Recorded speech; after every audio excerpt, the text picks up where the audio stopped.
సభకు నమస్కారం. మన అధినేత మాన్యశ్రీ నారా చంద్రబాబు నాయుడు గారికి మరో నమస్కారం. మహానాడు వేదికపై ప్రధాన కార్యదర్శి నివేదిక. ఆ రోజు ఒక అపూర్వ చారిత్రాత్మక ఘట్టాన్ని ఆవిష్కరించిన పర్వదినం. అదే 1982 మార్చి 29. యావత్ తెలుగు ప్రజలు ఉత్కంఠతో ఎదురుచూచిన రోజు. తెలుగు తల్లి పులకించి పరవశించిన శుభదినం. ఆనాడు అధికారంలో ఉన్న కాంగ్రెస్ పార్టీ అటు కేంద్రంలో ఇటు రాష్ట్రంలో తెలుగువాడి ఆత్మగౌరవాన్ని కించపరుస్తూ రాష్ట్ర నేతలను అడుగడుగున అవమానిస్తున్న వైనాన్ని గమనించిన తెలుగు జాతి ముద్దుబిడ్డ విశ్వవిఖ్యాత నట సార్వభౌముడు స్వర్గీయ నందమూరి తారక రామారావు గారు తెలుగుదేశం పార్టీని స్థాపించి 9 నెలల్లోనే తెలుగుదేశం పార్టీని అధికార పీఠాన అధిష్ఠింపజేసిన ఘన చరిత్ర మనందరికీ విదితమే. ఆ మహామనిషి జన్మదినం మనందరికీ పర్వదినం. ఆనాటి నుండి తెలుగుదేశం పార్టీ మహానాడు పేరట ప్రతి సంవత్సరం ఒక జాతరగా జరుపుకుంటున్నాం. ఈనాడు కడప మహానగరంలో ఆ తారక రాముని 102వ జన్మదినం సందర్భంగా మహానాడు జరుపుకుంటున్నాం. ఈ మహానాడుకు దేశ విదేశాల నుండి తరలి వచ్చిన తెలుగుదేశం పార్టీ కుటుంబ సభ్యులందరికీ నా హృదయపూర్వక వందనం, అభివందనం. తారక రాముని తదుపరి పార్టీ పగ్గాలు చేపట్టిన మన ప్రీతమ నేత మాన్యశ్రీ నారా చంద్రబాబు నాయుడు గారు తెలుగుదేశం పార్టీ జాతీయ అధ్యక్షులుగా ఆనాటి నుండి ఈనాటి వరకు పార్టీని కడు సమర్థవంతంగా నడుపుతున్న తీరు అనన్య సామాన్యం, అజరామరం. మొక్కవోని విశ్వాసంతో మన నేత అచంచల దీక్షతో గుండె ధైర్యంతో ఎన్నో ఆటుపోట్లను తట్టుకొని ఈనాడు విజయ పథంలో పార్టీని అధికార పీఠాన అధిష్ఠింపజేయటం అభినందనీయం. ఆయన అకుంఠిత దీక్ష, రాజకీయ ప్రణాళిక, జనసేన బీజేపీ పార్టీలతో కూటమి ఏర్పాటు ఈనాడు రాష్ట్ర ప్రజలకు ప్రజాస్వామ్య పరిపాలన అందించటానికి మార్గాన్ని సుగమం చేసింది.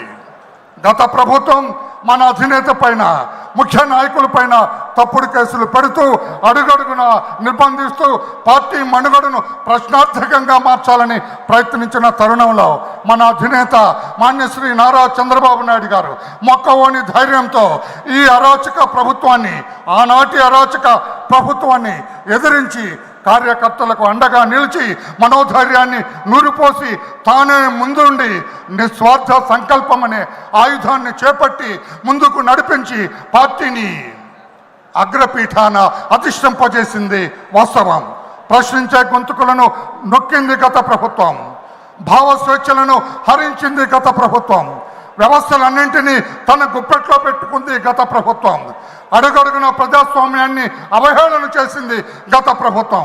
పలు సందర్భాల్లో రాజ్యాంగాన్ని ధిక్కరించింది గత ప్రభుత్వం. శాంతి భద్రతలను కాపాడాల్సిన పోలీసు వ్యవస్థ ఆనాడు పూర్తిగా నిర్వీర్యమైపోయింది. ఈ విపత్కర పరిస్థితుల్లో మన అధినేత పలు దఫాలుగా ప్రజల మధ్యకు పోవాలని, అభద్రతా భావంతో ఉన్న మన ప్రజలకు అండగా నిలవాలని ఆ ప్రభుత్వం రాజ్యాంగ సంకల్పిత హక్కులను కూడా హరించి ప్రజాస్వామ్యాన్ని ఎగతాళి చేసింది. చివరకు మన అధినేత ప్రజా ప్రభంజన యాత్రలు నిలవరించాలని తప్పుడు కేసులు, తప్పుడు సాక్ష్యాలతో దొంగ కేసు పెట్టి మన అధినేతను అరెస్టు చేసి రాజమండ్రి సెంట్రల్ జైల్లో రిమాండ్ ఖైదీగా నిర్బంధించటం మనందరికీ విదితమే. రాష్ట్రం అట్టుడికిపోయింది. ఏమొచ్చిందిరా మీకు అని చిన్న పెద్ద తేడా లేకుండా రాష్ట్ర ప్రజలందరూ ఆనాటి ముఖ్యమంత్రిని తూర్పారబట్టారు. దేశ విదేశాల్లో నిరసనలు బహిరంగంగా రోడ్డెక్కాయి. నిజాయితీ లక్ష్యంగా, అవినీతి రహితంగా రాజకీయం చేస్తున్న మా చంద్రబాబును అరెస్టు చేస్తారా అని 108 దేశాల్లో ప్రజలు రోడ్డెక్కారు.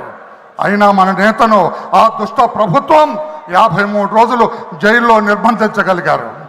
జైలు గోడలలో అసత్య కేసుల శృంఖలాలు తెంచుకొని బయటకు వచ్చిన చంద్రబాబుకు ఆ రోజున దారి పొడవునా ప్రజా ప్రభంజనం స్వాగతం పలికితే చంద్రబాబు గారికి వారి బాధాతప్త హృదయాల్లో పెళ్ళుబుక్కిన ఆనందాన్ని చాటుకొని ఆనాడు సాయంత్రం 5 గంటలకు బయలుదేరిన మన అధినేత కాన్వాయ్ ప్రజా స్పందనను ఛేదించుకొని మరుసటి రోజు ఉదయం 7 గంటలకు ఉండవల్లి నివాసానికి చేరితే ఆనాడే అర్థమైంది జగన్ తలరాత రాష్ట్ర ప్రజలు తిరగరాయిపోతున్నారని.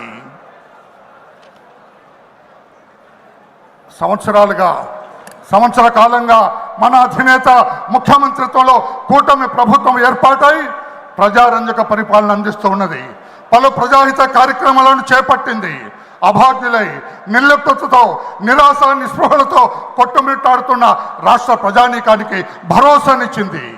ఇది ప్రజాస్వామ్య పరిపాలన అని నొక్కి వక్కాణించింది. సూపర్ 6 పథకాల ద్వారా ప్రజల గుండెల్లో ఆత్మస్థైర్యాన్ని నింపింది. P4 ప్రవేశంతో పేదరికం నిర్మూలన సదుద్దేశంతో ప్రతి ఇంట పారిశ్రామికవేత్తలను తయారు చేయాలని సంకల్పించింది. మెగా డిఎస్సి ద్వారా నిరుద్యోగులకు శుభవార్తనిచ్చింది. నోటిఫికేషన్ విడుదల చేసింది. ల్యాండ్ టైటిలింగ్ యాక్ట్ రద్దు చేసి రైతులకు ఊరట కల్పించింది. మహిళలకు దీపం పథకం కింద 3 గ్యాస్ సిలిండర్లు ఇచ్చి వారి ఇళ్లలో వెలుగు నింపింది. రేపో మాపో బస్సుల్లో మహిళలకు ఉచిత ప్రయాణానికి నాంది పలకబోతుంది. తల్లికి వందనం రేపటి విద్యా సంవత్సరాల ప్రారంభం నుండి అమలు చేయబోతుంది. రైతుకు అన్నదాత సుఖీభవ ద్వారా నగదు అందించబోతుంది. రాష్ట్రమంతా శాంతి భద్రతలు సజావుగా సాగుతున్నాయి. మత సామరస్యం వెల్లివిరిచింది. మహిళలపై అఘాత్యాలు అరాచకాలు పూర్తిగా తగ్గుముఖం పట్టాయి. దళితులు, గిరిజనులు, వెనుకబడిన వర్గాలు, మహిళలు ఈ ప్రభుత్వం నీడన సుఖ ప్రయాణం సాగిస్తూ ఉన్నారు. ఈ పవిత్ర సమయాన ఈ మహాసభ చారిత్రాత్మకమైన నిర్ణయాలు తీసుకోవాల్సిన ఆవశ్యకత ఉందని మీ అందరికీ విజ్ఞప్తి చేస్తూ ఉన్నా. 1, అధినేత నాయకత్వంలో మరో ఆలోచనకు తావివ్వక ముందుకు నడిచి తెలుగుదేశం పార్టీ పతాక నిరంతరం రెపరెపలాడేటట్లుగా మనందరం పాలు పంచుకోవాలి. 2, ప్రజా శ్రేయస్సే లక్ష్యంగా అందరం నడుం కట్టి ప్రభుత్వానికి అండగా నిలవాలి. అధినేత హస్తాలు బలోపేతం చేయాలి. 3, అడుగడుగున ప్రత్యర్థుల దుష్ప్రచారాన్ని పై స్థాయి నుంచి క్రింది స్థాయి నాయకుల వరకు బలంగా తిప్పికొట్టాలి. 4, మన ప్రభుత్వం చేపడుతున్న అభివృద్ధి సంక్షేమ పథకాలను ప్రజాక్షేత్రంలోకి తీసుకెళ్ళాలి. 5, ప్రస్తుత కాలమాన పరిస్థితులకు అనుగుణంగా ఆధునీకరించబడిన పార్టీ సిద్ధాంతాలను ప్రతి కార్యకర్త చిత్తశుద్ధితో స్వీకరించి ప్రజల్లో ప్రచారం చేయాలి. 6, మన రాజకీయ ప్రత్యర్థి ఓ జిత్తుల మారి నక్క. అతని అవినీతి సంపాదన అనుసరించే అక్రమ మార్గాలపై ప్రతి కార్యకర్త డేగ కన్నుతో నిఘా వేయాలి. కుల, మత, ప్రాంతీయ విద్వేషాలు రెచ్చగొట్టే అసాంఘిక శక్తుల కదలికలపై నిరంతరం అప్రమత్తులమై ఉండాలి.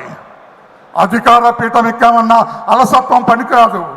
నాయకుని మాటే అయ్యా తమరి మాటే మాకు సుగ్రీవాజ్ఞ. మీ కార్యదక్షత, మీ కఠోర శ్రమ, రాజకీయ అనుభవం, మీ చతురత అంతా అందరికీ విదితమే. ఆర్య, చంద్రబాబు నాయక, మీరు ఆదేశించండి, మేము పాటిస్తాం. ఎట్టి పరిస్థితుల్లో అవినీతి పనులకు అధికారం దక్కనివ్వం. అప్రజాస్వామికులను ప్రజాక్షేత్రానికి రానివ్వం. ఎందరో మహానుభావుల త్యాగ ఫలం ఈనాడు అధికార పీఠం. మీ నాయకత్వమే మాకు శ్రీరామ రక్ష. అందుకే ఈ మా అందరి నడక మీ వెంటే, మీ అడుగుజాడల్లో నడుస్తాం. రాష్ట్ర సర్వతోముఖాభివృద్ధి అనే యజ్ఞంలో సమిధలుగా మారుతాం. మీ మాటే మా బాట, ఇదే మా అందరి భాష. మహానాడు వేదికపై ఇందరు మహారథుల సమక్షంలో జాతీయ ప్రధాన కార్యదర్శిగా ఈ సభకు నివేదిక అర్పించే అవకాశాన్ని అతి సామాన్యుడైన నాకు ఇచ్చిన మీకు, మీ అవతారానికి సర్వదా కృతజ్ఞతలు తెలియజేస్తూ ఈ సభ వద్ద సెలవు తీసుకుంటున్న వర్ల రామయ్య. నమస్కారం.